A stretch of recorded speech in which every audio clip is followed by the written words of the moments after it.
उत्तर प्रदेश में अगले साल होने वाले विधानसभा चुनाव के मद्देनजर गुरुवार को पूर्व मुख्यमंत्री और सपा के राष्ट्रीय अध्यक्ष अखिलेश यादव ने आजमगढ़ में मेधावी छात्र छात्राओं में लैपटॉप बांटे।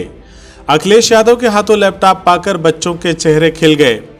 इस मौके पर सीएम योगी आदित्यनाथ पर तंज कसते हुए अखिलेश यादव ने कहा कि भाजपा ने संकल्प पत्र में जो लिखा था कि लैपटॉप देंगे, लेकिन बच्चों को ढूंढने से वो नहीं मिला। आज अखबार उठाकर देखा तो पता चला कि टैबलेट आ रही है कोई।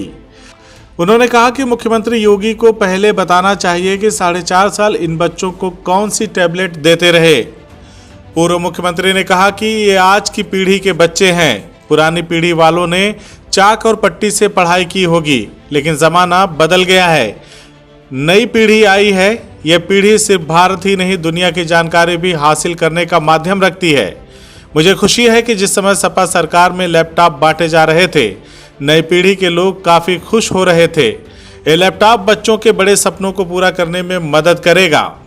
बता दें कि इस कार्यक्रम में पूर्व कैबिनेट मंत्री बलराम यादव, पूर्व सांसद रमाकांत यादव, विधायक संग्राम यादव, विधायक दुर्गा प्रसाद यादव, विधायक आलमबदी समेत सपा के तमाम दिग्गज नेता मौजूद रहे।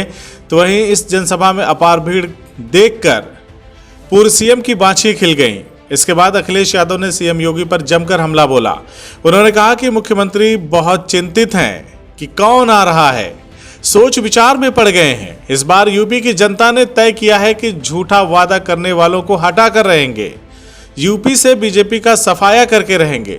सीएम साहब समाजवादियों का लैपटॉप खोलकर देखेंगे तो उन्हें पता चलेगा कि कौन आ रहा है। गौरतलब है कि कल सीएम योगी ने सपा के मैं आ रहा हूं स्लोगन वाले पोस्टरों पर तंज कसते हुए कहा था कि सपा के आने का मतलब है कि अराजकता, अव्यवस्था, गुंडागर्दी आ रही है।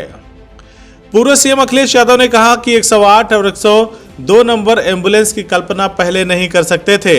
तकनीक और सपा सरकार नहीं होती तो 102 और 108 नंबर एम्बुलेंस नहीं चल पाती। योगी सरकार ने डायल 100 का नाम बदल दिया। नाम नंबर बदलना ही इनका विकास है। डायल 100 पर भी पुलिस आती थी और डायल 112 नंबर पर भी पुलिस आती है। 100 नंबर था तो पुलिस बेईमान नहीं थी, लेकिन 112 करते ही पुलिस को न जाने क्या हो गया। अखिलेश ने कहा कि सरकार की गलत नीतियों के चलते आज न नौकरी है न रोजगार। नौजवान अपने सपने पूरे नहीं कर सकते। हमारे बाद जो देश आज़ाद हुए वो हमसे न जाने कितनी आगे पहुंच गए और हम कहां रह गए। भाजपा वाले सब बेच रहे हैं। हमारे आपके हाथ क्या बचेगा।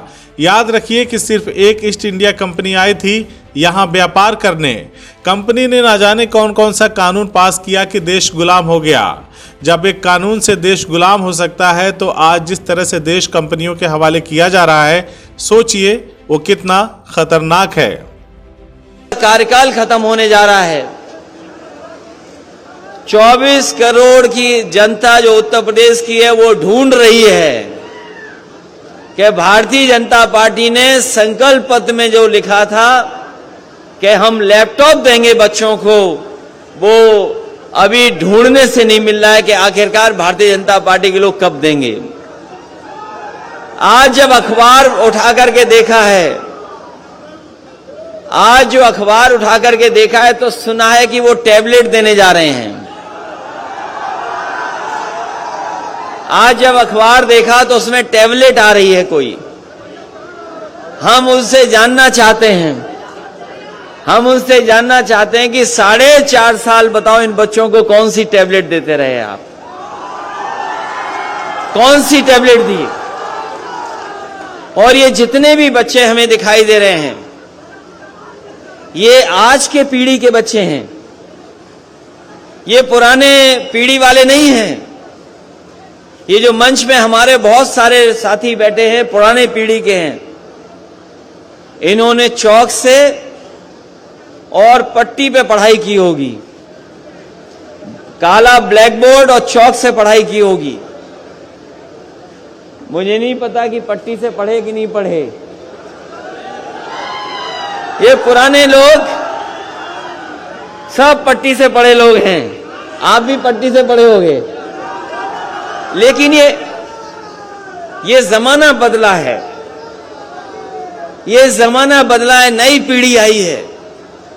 और नई पीढ़ी जहां पुराने तरीके से पढ़ रही है, वहीं जो नई तरीके से पढ़ाई हो सकती है और जिस तरीके से एक सीमा थी कि इसके आगे हम जानकारी हासिल नहीं कर सकते हैं, लेकिन ये जो नई पीढ़ी हमें दिखाई दे रही है, वो पीढ़ी ऐसी है जो केवल भारत की जानकारी नहीं रखती है, बल्कि दुनिया की भी अगर वो जानकारी हासिल करना चाहेगी तो उसके पास आज माध्यम है जिसकी वजह से वो दुनिया की जानकारी की हासिल कर लेते हैं। इसलिए नई पीढ़ी के लिए नई चीज, ये जो नई पीढ़ी है, तुम पुरानी पीढ़ी वाले हो, शांत रहो।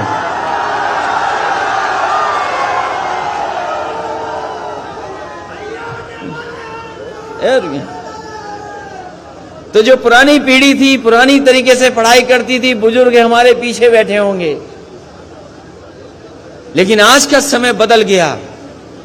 और मुझे खुशी है इस बात की कि जिस समय समाजवादी सरकार में लैपटॉप बांटे जा रहे थे, उस समय हो सकता है कुछ लोग किसी तरीके से सोचते हों, लेकिन मुझे इस बात की खुशी मिली कि जिस भी नई पीढ़ी के हाथ में मैंने लैपटॉप दिया था, वो न जाने कितना खुश हो गया था। और मैंने यही कहा, ये लैपटॉप हम दे रहे हैं आपको, न केवल ये जानकारी हासिल कर देगा, आपको पढ़ाई में मदद करेगा, और अगर कोई बड़ा सपना देखोगे तो उस सपने को पूरा करने के लिए ये लैपटॉप आपकी मदद करने का काम करेगा। और बड़े पैमाने पर लैपटॉप बांटे गए। और ये हमारे साथी जो तख्ती लेकर के आए हैं, वो जानते होंगे कि किसी गांव में आप चले जाओ तो कहीं ना कहीं कोई एक ऐसा बच्चा मिल जाएगा जिसको समाजवादी सरकार में लैपटॉप मिलने का काम हुआ था। कि इस बार उत्तर प्रदेश की जनता ने तय किया है, और 24 करोड़ लोगों ने यह तय किया है कि जिनसे आपने झूठा वादा किया था, वो झूठे वादे को हटाने वाले लोग एक बार उत्तर प्रदेश से भारतीय जनता पार्टी का सफाया करके रहेंगे। CIB इंडिया न्यूज की सभी खबरों को देखने के लिए लाल रंग की बटन को दबाकर चैनल को सब्सक्राइब जरूर करें, घंटी जरूर दबाएं ताकि हमारी सभी खबरों के नोटिफिकेशंस आप तक पहुंचते रहें।